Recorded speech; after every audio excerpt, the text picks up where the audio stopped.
लाखों ने प्राण गंवाए तो भी चलेगा, लेकिन लाखों का मसीहा बचना चाहिए, ऐसा शिवाजी महाराज के लिए कहा जाता था। लेकिन छत्रपति संभाजी महाराज ने अपने लाखों की जनता के लिए अपने प्राण गंवाए थे। जो हुआ ऐसा नहीं होना चाहिए था। शंभू राजे को किसी युद्ध में लड़ते हुए मृत्यु आई होती तो बेहतर होता, लेकिन औरंगजेब के छावनी में संभाजी महाराज के साथ जो 40 दिन मृत्यु का नंगा नाच शुरू था, यह बताते हुए कलेजे को आग लग जाती है। लाखों शत्रुओं को मुट्ठी भर मराठे भारी पड़ते थे, तो फिर अपने स्वराज के छत्रपति को वो क्यों नहीं बचा सके? अपना राजा सुरक्षित रहना चाहिए, इसलिए कई नामचीन मराठा सरदारों ने अपनी जान दांव पर लगाई थी। वह सरदार उस समय कहाँ गए थे? शिवाजी महाराज से 5 गुना ज्यादा सैनिक संभाजी महाराज के पास थे। तो उन सभी सैनिकों में से सभी सरदारों ने एक साथ मिलकर औरंगजेब पर क्यों नहीं हमला किया? आखिर क्या कर रहे थे यह मराठे जब संभाजी महाराज पकड़े गए थे? आज भी हजारों सवाल महाराष्ट्र के लोगों के मन में है, लेकिन संभाजी महाराज को मराठे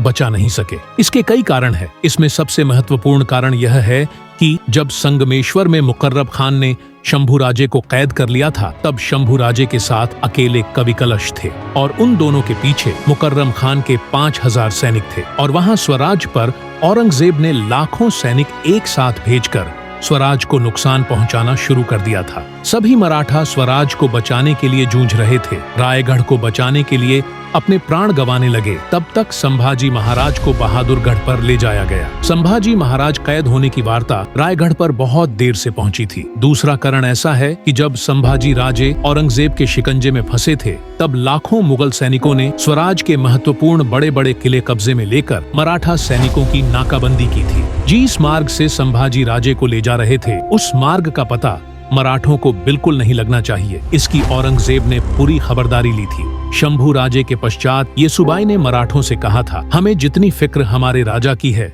उतनी ही फिक्र हमारे स्वराज की, हमारे प्रजा की है। प्रजा का रक्षण करना उतना ही महत्वपूर्ण है। स्वराज्य पर चारों ओर से महासंकट आया था। प्रजा भयभीत हो गई थी। कई मराठा सैनिकों ने अपना होश गंवाया था। सबसे पहले हमें क्या करना चाहिए, इसका विचार करने से पहले ही औरंगजेब ने शंभू राजे पर अत्याचार करना शुरू कर दिया था। वहां संभाजी राजे का बूढ़े ऊंट पर बिठाकर जुलूस निकाला जा रहा था। फिर भी और एक प्रश्न उपस्थित होता है कि हमारे मराठा प्रचंड शौर्यशाली, प्रचंड पराक्रमी, उन्होंने कई बार लाखों मुगलों के सैनिकों को धूल चटाई थी, तो संभाजी महाराज के लिए उन्होंने अपना शौर्य, अपना पराक्रम क्यों नहीं जताया? तो इसका जवाब भी ऐसा है कि संभाजी महाराज को संगमेश्वर में पड़कर बहादुरगढ़ पर लेकर गए थे। बहादुरगढ़ के आजू बाजू में पहाड़ी प्रदेश नहीं है, सभी तरफ मैदानी प्रदेश, और वहां बहादुरगढ़ के चारों ओर औरंगजेब के लाखों सैनिक तैनात थे।